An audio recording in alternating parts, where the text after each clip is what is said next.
සුබ දවසක් ඔයාට. අදත් මගේ channel එකත් එක්ක එකතු වුණු ඔයාව ආදරයෙන් පිළිගන්නවා.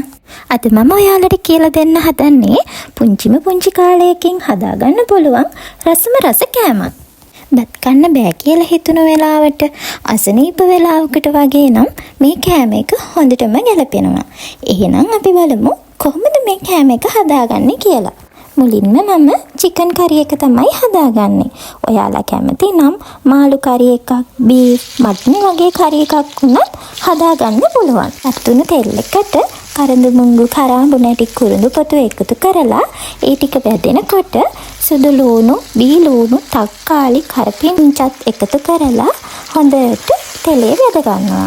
ඊට පස්සේ උළුහාල්, සූදුරු, මිරිස් කුඩු, බැදපු 3-5 කුඩු, රසායන ලුණු, ගම් මිරිස්, කහ එකතු කරලා ඒ ටිකත් හොඳට තෙලේ වැදෙන්න තියනවා.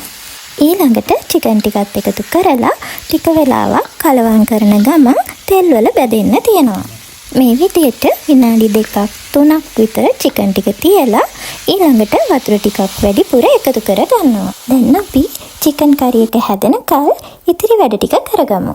දැන් අපි භාජනයක් අරගෙන පාන් පිටි කෝප්ප එකමාරයි, ඉන්දියාප්ප පිටි නැත්නම් හාල් පිටි කෝප්පයයි, පිටිමෙනපු කෝප්පෙන්ම පොල් කෝප්ප එකයි, හීනියට කපාගත්තු අමු මිරිස්, බී ලූණු එකතු කර ගන්නවා.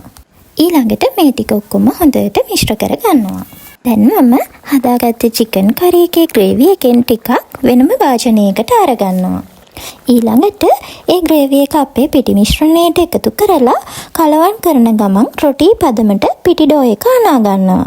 පිටි ඩෝ එක අනා ගන්න චිකන් ග්‍රේවි මදි නම් ඒ වෙනුවට වතුර ටික ටික එකතු කරගන්න පුළුවන්. ඒ වගේම ලුණු කුඩු ඉතා කුඩා ප්‍රමාණයක් එකතු කරගන්න ඕන. මොකද අපි හදාගත්ත ග්‍රේවි එකෙත් ලුණු තියෙන නිසා. දැන් මේ හදාගත්ත ඩෝ එකෙන් මම පෙන්නන විදිහට පුංචි පුටි බෝල කඩලා මම මේ පෙන්නන හැඩේ හදාගන්න ඕන. දැන් මේ විදිහට හදාගත්ත තක්කඩි බෝල ටික චිකන් කරි එකට එකින් එක එකතු කරගන්න ඕන. මේ වෙලාවේ ලිපේ ගින්දර අඩුම කරලා මේ වැඩේ කරගන්න. අනිත් දේ තමයි අපි මේ තක්කඩි ටික එකතු කරපු ගමන්ම හැන්දෙන් කලවම් කරන්නේ නැහැ. ටිකක් තැඹුණාම ටික කලවම් කරලා පිටි ටික තැඹුණාම වැඩේ හරි. බලන්නකෝ මං හදාගත්තු තක්කඩි ටික. මේක ඔයාලා හදලා බලන්න ඕන කෑමක්. මම මේ හැදුවේ 4 දිනෙකට ඇති වෙන විදිහට. වෙජිටේරියන් ඔයාට පරිප්පු, සෝයා වගේ කරි එකක් එක්ක මේ රෙසිපි එක හදාගන්න පුළුවන්.